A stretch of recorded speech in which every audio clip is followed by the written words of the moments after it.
Bonjour, aujourd'hui j'aimerais vous parler des choses qui m'ont pollué pendant de nombreuses années. Des choses que je mangeais tous les jours et qui m'ont amené là où j'en étais malade, avec de l'hypertension, avec des choses euh, qui, euh, qui aujourd'hui sont parties. Donc mon expérience est personnelle. Je ne suis pas docteur, je suis des cours de naturopathe, bien sûr, pour apprendre toujours. Les choses que j'ai pu apprendre jusqu'à là, c'est dans mes cours, dans les bouquins. Euh, tout ce que j'ai appris, c'était pour moi, c'était pour arriver à me soigner. Parce qu'à un moment donné, j'ai dit, c'est pas possible.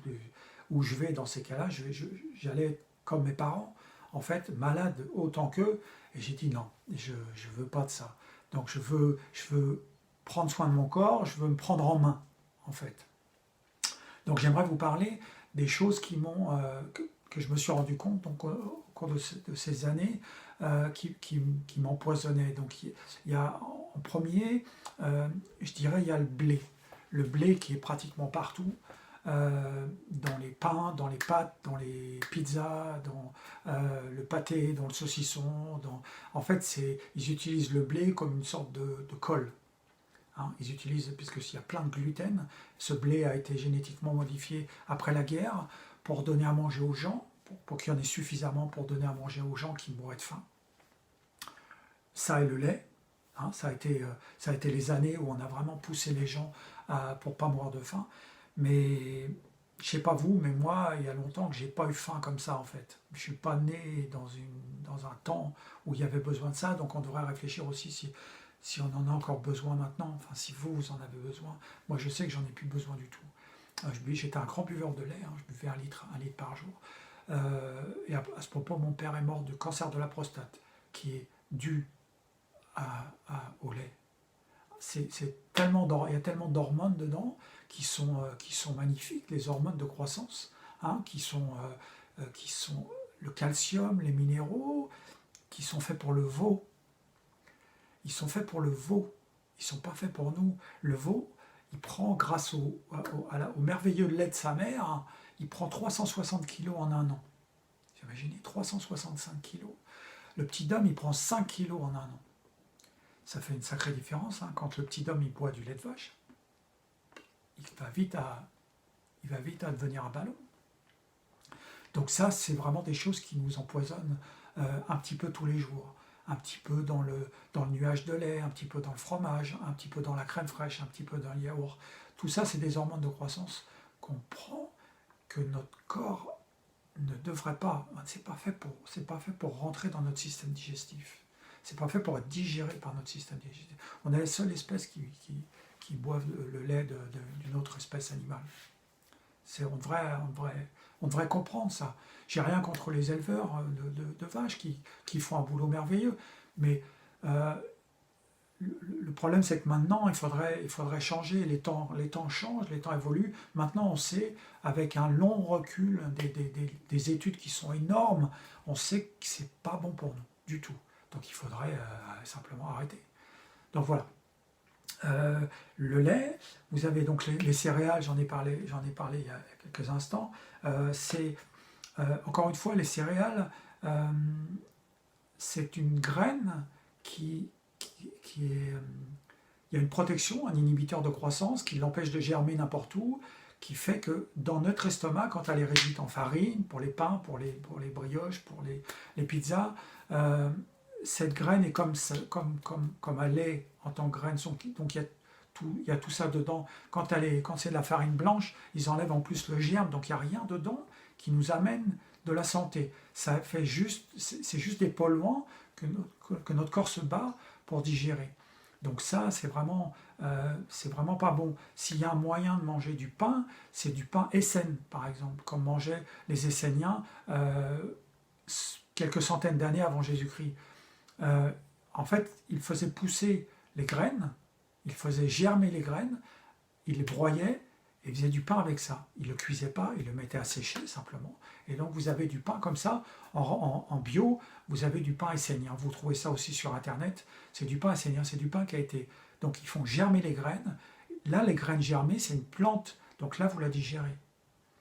Et ça, c'est digérable. Et comme le pain n'est pas cuit, vous avez encore à l'intérieur séché les enzymes, tout ce qu'il faut, les minéraux, les vitamines que vous avez besoin. Donc si vous avez, c'est dans l'ordre. Vous voyez, c'est pas un dogme où je dis non, il faut plus prendre ça, il ne faut pas prendre ça. Le truc, l'information que je voudrais partager avec vous, c'est vraiment quelque chose. J'essaie de vous le rendre disponible comme moi, j'aurais eu envie de l'avoir disponible quand j'ai cherché. Donc voilà, le pain, le blé, le lait, vous avez ensuite la viande, pareil, les moyens de production industriels qui sont terribles pour les animaux, avec les hormones pour les faire grossir, avec les antibiotiques quand ils sont malades, ou même avant qu'ils soient malades, pour pas qu'ils soient malades, et tout ça, ça rentre dans la viande, et tout ça, ça vous amène rien de bien, ça pollue l'intérieur comme jamais, c'est trop acide pour nous. Hein, les animaux qui sont faits pour manger de la viande, comme les tigres par exemple, ils ont un système biologique, système digestif, différent du nôtre. Ils ont des grains qui sont très gros, et ils ont un intestin qui est très petit, donc toute la viande, tous les nerfs, toute la peau qu'ils peuvent manger est digérée très très rapidement. Eux, ils sont faits pour manger de la viande. Nous, on n'est pas fait pour manger de la viande. Si on mange de la viande, c'est occasionnellement un petit peu de poulet, un petit peu de poisson, plus dans le végétarien, plus dans cette optique-là. On peut manger un bout de viande pour se faire plaisir, mais ça, il faut que ça soit vraiment très petit et très espacé. Plus on en mange, moins on est en bonne santé. Donc après, les études, elles sont là, elles sont sur Internet, elles sont dans la rue, elles sont autour de vous. Si vous voyez des gens qui mangent comme vous, même s'ils font un petit peu attention, c'est toujours des maladies, de l'arthrose, de l'arthrite partout autour de moi. J'ai des gens qui sont malades, des malades aussi dans la tête. Toutes ces fonctions que notre corps a du mal à faire, sachant que dans un organisme qui est sale, il n'y a pas grand-chose qui marche correctement. Ça marche pour tout le monde. C'est pas une espèce humaine où les blancs, ou les noirs, ou les jaunes, ça marche pour tout le monde. C'est vraiment... il faut manger plus vivant. Ensuite, on a le sucre. Le sucre, c'est pareil. C'est du jus de betterave qui est séché, qui est lavé, qui est resséché, qui est chauffé pour éviter qu'il y ait des mauvaises choses et des choses délétères pour nous dedans. Mais en fait, dans ce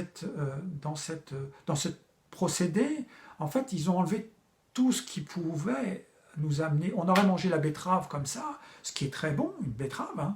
Hein. C'est sucré, c'est bon, mais là, il n'y a pas que le sucre, il n'y a pas que la molécule sucre dedans. Il y a des centaines de molécules qui font que cette molécule sucre est reconnue par notre organisme. C'est ça à chaque fois. C'est quand on prend les médicaments, ils font pareil. J'ai étudié en naturopathie l'aromathérapie, l'étude des huiles essentielles. C'est très intéressant parce qu'en fait, on se rend compte que dans l'essence d'une plante, dans l'essence d'un arbre, il y a des centaines, dans cette huile essentielle, il y a des centaines de molécules qui rentrent en symbiose, en synergie, les unes avec les autres. Donc en fait, ce n'est pas une molécule. La médecine, elle prend une molécule et elle étudie sur ça. Par exemple, la molécule, l'aspirine, qui vient d'une plante qui s'appelle la reine des prés ou du saule blanc. Hein, ils utilisent alors l'acide salicylique ou quelque chose comme ça. Je ne suis pas très familier avec les noms, désolé. Ils prennent que cette molécule, mais quand vous prenez que cette molécule, l'aspirine, ça abîme l'estomac. Ça fait des trous dans l'estomac. Si on en prend trop, ça fait des ulcères. Donc ça soigne le mal de tête, mais ça fait des ulcères à l'estomac. Que si vous prenez la reine des prés, la plante, et que vous buvez du thé, vous avez, là il ne faut pas le faire trop chauffer, c'est l'acide acétique, il s'évapore très rapidement. Donc la plante, par elle-même, va vous soigner votre mal de tête. Mais vous voyez, parce qu'il y a d'autres choses dedans, elle va aussi vous soigner l'ulcère à l'estomac. Si vous avez un ulcère à l'estomac, vous prenez de ce genre de plante, ça va vous aider à soigner.